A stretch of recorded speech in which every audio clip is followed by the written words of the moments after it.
Meu nome é Ramon Bertini Maroni Borges e nesse vídeo aqui eu vou explicar, né, as resoluções que eu encontrei para a prova 3 de transferência de calor. Bom, nessa primeira questão aqui ele fala para a gente considerar uma parede plana, né? Fala que as duas superfícies são medidas a T1 e T2, da espessura de 2L. Fala do gradiente, né, de temperatura, que é nessa parede, e fala para a gente derivar uma expressão para essa distribuição de temperatura Tx. Bom, para começar aqui, eu usei, né, a EDO aqui que nos dá a geração uniforme de calor, né, numa parede plana. Ela é dada por esse aqui na primeira linha.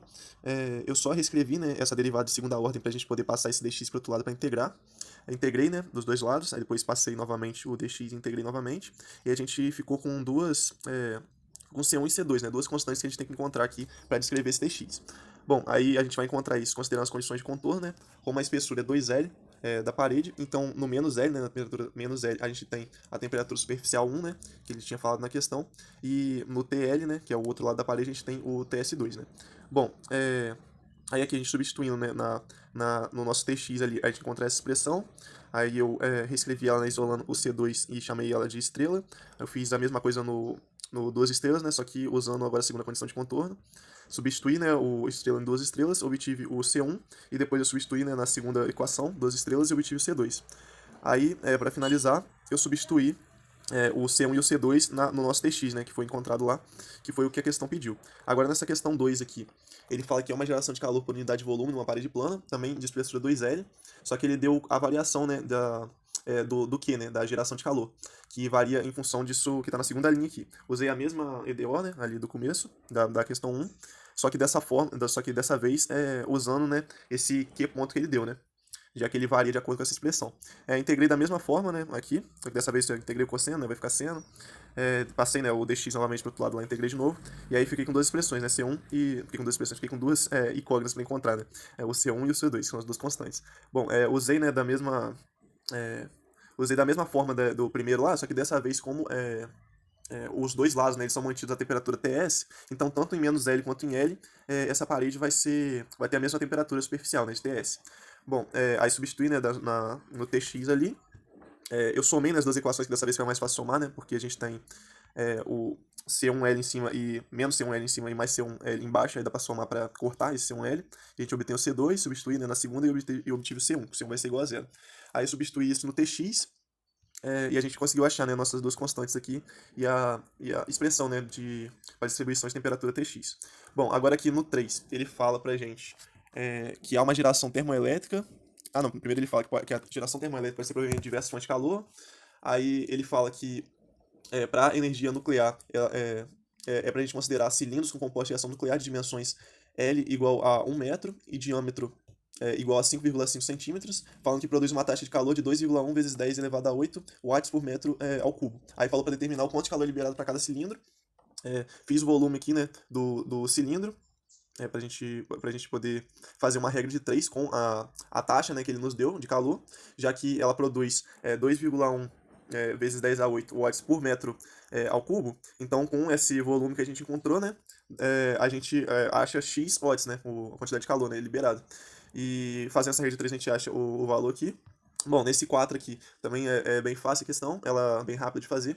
Ela fala que o calor gerado por uma placa de cobre quadrada de lado 3 centímetros a uma taxa de 33,5 megawatts por metro ao cubo, ele nos dá. Ela fala que essa placa é exposta a um ambiente com eficiência de convecção de 3.500 watts por metro ao quadrado vezes graus Celsius e temperatura de 20 graus Celsius. Aí ele pergunta qual é a temperatura da superfície da placa.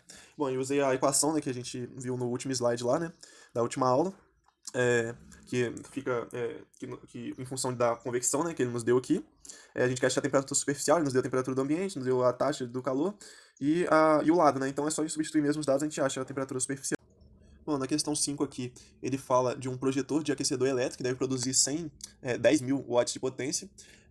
Aí ele fala o elemento, né, que foi feito o fio, né, que ele é de aço inox, fala a resistividade do fio, a temperatura de operação, o coeficiente, né, fala a temperatura também do ambiente que ele vai estar, e fala, né, da voltagem, né, do transformador, que é de 24 volts. Aí ele fala para determinar a bitola, o comprimento do fio adequado e a corrente requerida para operar, né, esse aquecedor elétrico. Bom, aqui eu usei primeiramente a geração de energia, né, que ela é dada pela corrente ao quadrado vezes a resistência, e a resistência é dada pela resistividade vezes a largura, né, sobre a área. eu usei esses dois aqui, né, para jogar na fórmula de geração de energia da taxa volumétrica, né, que é dada pela geração de energia sobre o volume. Ele deu, né, essa taxa de transferência de calor, na verdade ele deu a conta produzida, né, quantos watts são produzidos, só que como é a taxa aqui, ela é dividida pelo volume ainda, e como essa é a geração de energia, né, também é dividida pelo volume, eu cortei os dois volumes e a gente ficou com essa equação, né, aqui, né, em função de L e ao quadrado e A, que eu vou usar no final para achar a corrente. Bom, aí aqui eu usei essa outra fórmula que a gente tem aqui, né, em função do coeficiente de convecção, né, onde a gente usa as temperaturas do superficial, né, que ele tinha dado, né, que vai operar, né, lá o fio, a temperatura do ambiente, a transferência de calor e o coeficiente, né, pra gente achar o R0 aqui, né. Achando o R0 aqui, a gente sabe que a bitola, né, pelo que eu pesquisei, né, é duas vezes o raio, né, o diâmetro. Então eu coloquei em milímetro aqui, né, pra gente ter uma noção melhor, fica 3,188 milímetros. Aí a potência aqui, ela é dada pela voltagem ao quadrado dividido por R, e o R é dado pela resistência vezes L sobre A. Então, reorganizando aqui tudo, né, eu coloquei o L aqui, em função de todas as coisas, a gente tem todas essas informações, já que a gente achou o R0 lá em cima. O R0 a gente vai usar na área, né, aqui, πr ao quadrado.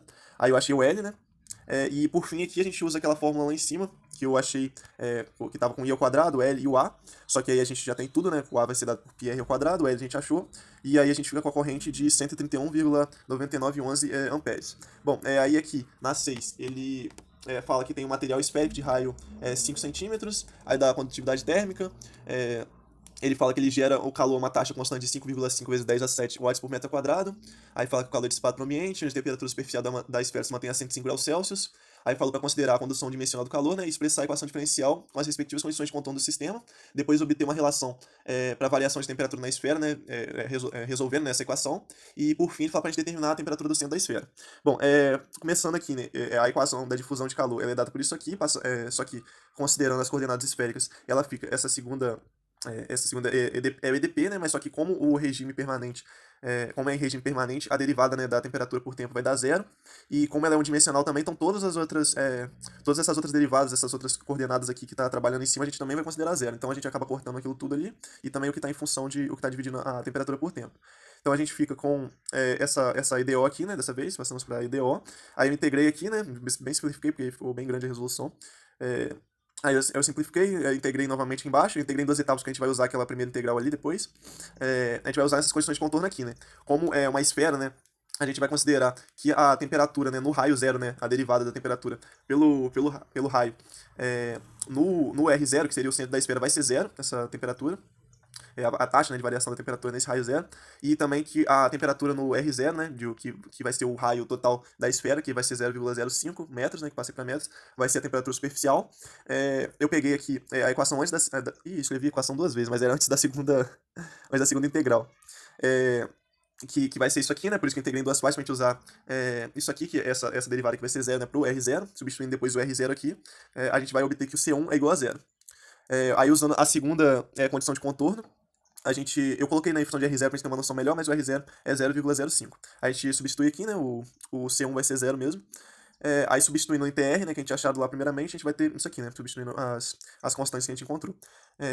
Aí na C aqui, eu só substituí os dados, né, e achei a temperatura no centro da esfera, né, que vai ser o T0, o raio zero. Aí aqui para a questão 7 agora, ele falou que uma superfície externa de um fio de cobre tem diâmetro 2 milímetros, está exposta no ambiente com temperatura de 95 graus Celsius. O coeficiente de transferência de calor ele nos deu aqui. Eu vou pegar depois o K via tabela também. E ele falou ele perguntou qual corrente deve ser imposta ao fio para que a temperatura em seu centro seja de 150 graus Celsius. Aí deu a resistividade elétrica aqui no final. Aqui eu usei a equação da condição de calor em coordenadas cilíndricas, né? Primeiramente aqui. Aí essa aqui já é dada no slide, né? Não precisei definir igual a da esfera lá, né? Deduzir, quer dizer. Aí achei aqui no TR, dado as duas constantes aqui, né? São as duas constantes. Aí usei as condições de contorno, né? Bem parecida com a condição que eu usei na questão anterior. Obtive também, novamente, o C1 igual a zero. Usei também, né, a outra condição de contorno aqui para achar o C2. Bom, aí substituí em TR, né? Para obter aqui a função, né? Substituí o C1 e o C2 que eu encontrei.